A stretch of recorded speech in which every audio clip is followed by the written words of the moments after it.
one of the many beautiful views at Hakone Gardens above Saratoga, in the beautiful hills above Saratoga, everybody. Hi, I'm Maggie Skura. Welcome back to Comcast Newsmakers.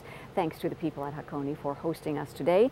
And my guest for the next few moments, while we're thinking of beauty and art, we will introduce you to Yefim Maizel. He is here with us today. He does many things, but today he's here representing West Bay Opera in Palo Alto. He's stage director of their upcoming production of Aida. Welcome.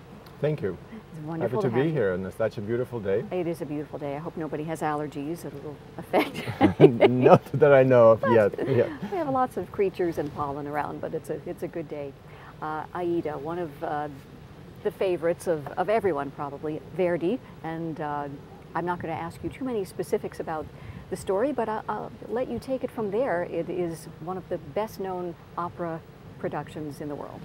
It is. It's absolutely true, and this is why it's challenging to direct a production like this, because mostly everybody knows or seen some of it, and everybody knows the Triumphal March scene from Aida, which I just checked on YouTube, and there's so many versions of it, so it's quite a challenge to come confidently, as a comparison. But what I noticed when I made my research and I looked at that this opera comes across sometimes as very static and very representational, and a high example of, so to speak, as we call it sometimes, park and bark, quote unquote, where singers actually just find a position and deliver. That was a good one. I like it. And then the only communication sometimes it's an old school, probably La Scala like 200 years ago or 150 when it was written more or less, when they communicate mostly, they never lose contact or touch with the conductor and look at the audience, and they extend one hand and it means I'm talking to you now. so which kind of doesn't really pan out in a contemporary point of view. And one of the challenges, the way I see it, try to come really close to making it a story where people can feel something besides enjoying visual side of it. And there's definitely very exotic part of it, talking about ancient Egypt and the conflict of ancient times between Egyptians and Ethiopians. And so there's a lot of emotions which actually were current during Verdi's time, during Egyptians' times, and during our time, because the idea of support the troops is still very much alive, and the idea of a patriotism very much alive.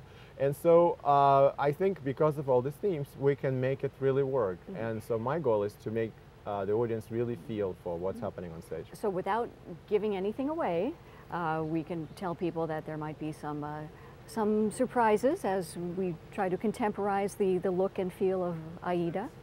Yes, it's probably true. It's probably true. And first of all, we have to admit that Lucy's turn stage is much smaller than normally like big opera companies would have, like Metropolitan Opera probably have like 2 or 3 times bigger stage, and this is what people come to expect when they hear a title like this, Aida. Horses, chariots? Not even a donkey.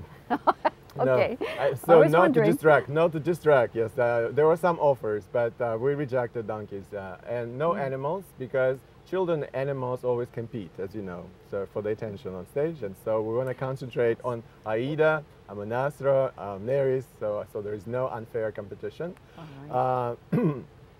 And I think the design, the way it exists for now, because it's already almost completed, is extremely simple but very effective. And the challenges of design is to move very quickly and fluidly between small spaces and then humongous open spaces, and coming back to again very small intimate space.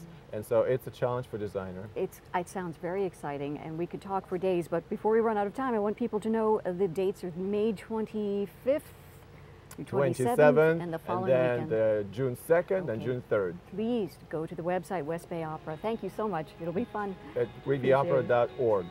All right, it's on the screen. That's it for now. We'll see you next time on Comcast Newsmakers. Thank you.